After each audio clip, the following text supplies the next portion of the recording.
नमस्कार मित्रों, मैं आप लोग के बीच में हाजिर हूँ 69 शिक्षक भर्ती से संबंधित महत्वपूर्ण अपडेट के साथ। जैसा कि आपको पता है, आज एनसीबीसी में एमआरसी मुद्दे पर सुनवाई होनी थी और सुनवाई हुई, सुनवाई समाप्त हो गई है। क्या हुआ आज, एनसीबीसी ने क्या कहा, क्या सरकार ने अपना पक्ष रखा, इस बारे में इस वीडियो में हम चर्चा करेंगे। तो सरकार ने आज फिर से 10 दिन का समय मांगा है। इस आंकड़े को स्पष्ट रूप से सौंपने के लिए 10 दिन का समय दिया गया है, क्योंकि चीज़ें लंबी है। उस सारणी को देख लेते हैं जिसके अनुसार सरकार को जवाब सौंपना है, तो उसको आइए देखते हैं। इस आंकड़े के हिसाब से, इनको फॉर्मेट के हिसाब से गवर्नमेंट को जवाब देना है। इस पर एमआरसी मुद्दे पर किस तरह से लागू किया गया है 69,000 शिक्षक भर्ती प्रक्रिया में, आवंटन सूची में। तो देख लेते हैं। पहला देखिए, कृपया एमआरसी लागू करने से पूर्व चयन परिणाम सूची के अंतर्गत निम्नलिखित जानकारी को नीचे दिए गए प्रारूप से उपलब्ध कराएं। पहले आपको देना है रजिस्ट्रेशन नंबर, क्रमांक, अभ्यर्थी का नाम, पिता का नाम, जन्मतिथि, लिंग, अनारक्षित है या ओबीसी है, एससी है, एसटी है, ये यहाँ पर दर्शाना है। आवंटित वर्ग, अनारक्षित में उसका चयन हुआ है या ओबीसी में हुआ है, एससी या एसटी में हुआ है, ठीक। इस कॉलम में दर्शाना है। विशेष आरक्षित वर्ग, भूतपूर्व सैनिक है या कोई और विशेष आरक्षण उसको प्राप्त है, इसमें देना है। और गुणांक यहाँ पर लिखना है कि कितना गुणांक है अभ्यर्थी का। इस प्रकार से इन फॉर्मेट के हिसाब से एनसीबीसी ने गवर्नमेंट से जवाब एमआरसी मुद्दे पर मांगा है। दूसरा ऐसे दिया है, रजिस्ट्रेशन नंबर एक इनके लिए, कृपया एमआरसी लागू करने के पश्चात चयन सूची के अंतर्गत निम्नलिखित जानकारी को नीचे दिए गए प्रारूप में उपलब्ध कराएं, ठीक। यहाँ पर रजिस्ट्रेशन नंबर, अनुक्रमांक, चयनित अभ्यर्थी का नाम, पिता का नाम, जन्मतिथि, लिंग, आवेदित वर्ग, ठीक, किस वर्ग से आवेदित किया है आवेदन अभ्यर्थी, उसका विवरण यहाँ पर देना है। जनरल वर्ग से है या ओबीसी है, एससी है, एसटी, इसका विवरण देना है। आवंटित वर्ग, क्या उसे उसी के वर्ग में मिला है या किसी और वर्ग में उसे सीट मिली है, यहाँ पर दर्शाना है।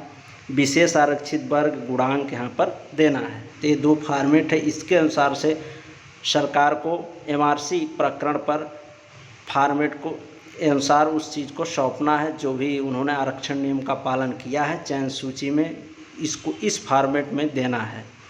तीसरी बात देख लेते हैं, प्रदेश स्तर जिलेवार कितने अभ्यर्थी अनारक्षित, कितने ओबीसी और कितने एससी एसटी अभ्यर्थियों का चयन हुआ है, उनका ब्यौरा उपलब्ध कराएं। मतलब जिलेवार, प्रत्येक ज़िले में, ठीक, कितने किस कैटेगरी के लोग अभ्यर्थी का चयन हुआ है चयनित सूची में, उसका विवरण देना है।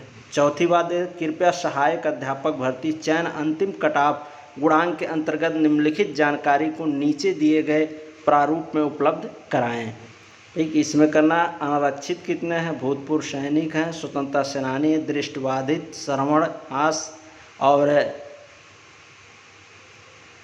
अन्य पिछड़ा वर्ग है, अनुसूचित जाति है और अनुसूचित जनजाति है, ठीक। इसमें कहा गया, कृपया सहायक अध्यापक भर्ती का चयन अंतिम कटऑफ गुणांक के अंतर्गत निम्नलिखित जानकारी को नीचे दिए गए प्रारूप में उपलब्ध कराएं। इस प्रारूप में इसको उपलब्ध कराना है।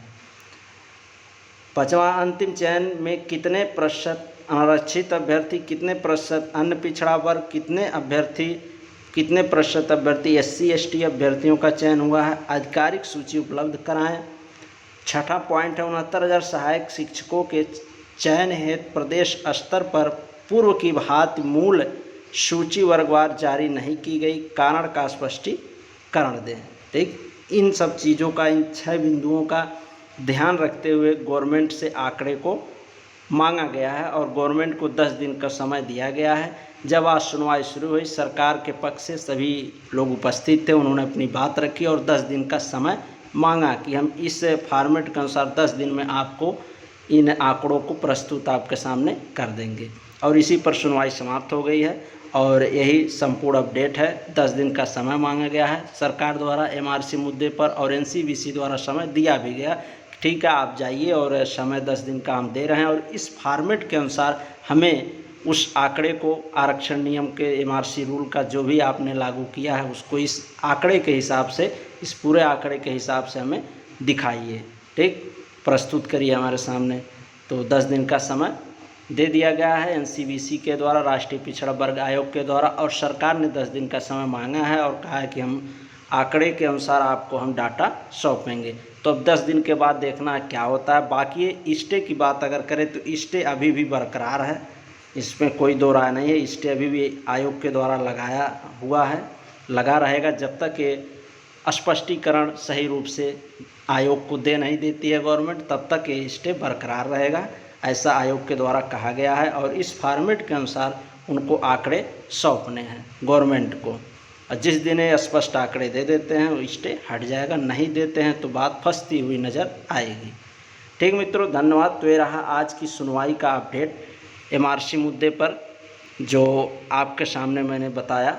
69,000 शिक्षक भर्ती से संबंधित एमआरसी मुद्दे पर आज सुनवाई हुई, सभी पक्ष सरकार के उपस्थित थे और सुनवाई चली और उसमें गवर्नमेंट निरुत्तर थी। हर एक आरक्षण नियम के जब भी सवाल पूछे गए वहाँ पर गवर्नमेंट उस चीज़ को स्पष्ट नहीं कर पाई, 10 दिन का समय मांगी और उस फॉर्मेट के अनुसार जो मैंने अभी दिखाया आपको पिछड़ा वर्ग आयोग, उसी के हिसाब से आंकड़े को प्रस्तुत करने को कहा है। ठीक, तो अब 10 दिन के बाद देखते हैं कब डेट फिर लिस्टेड होती है, कब सुनवाई होती है।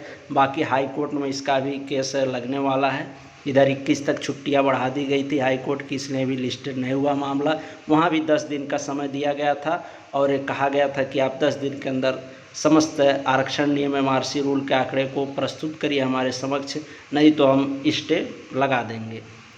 बाकी एनसीवीसी द्वारा स्टे बरकरार है अभी, और हाई कोर्ट में देखते हैं कब सुनवाई होगी, उसकी सूचना जब भी मिलेगी आपको दे दी जाएगी। बाकी आज की जो एमआरसी मुद्दे पर सुनवाई थी यही हुई है कि 10 दिन का गवर्नमेंट के द्वारा समय मांगा गया है और एनसीवीसी के द्वारा समय दिया भी गया है, और उस आंकड़े को जो मैंने दिखाया उसके अकॉर्डिंग वर्गवार हर चीज़ उपलब्ध कराना है।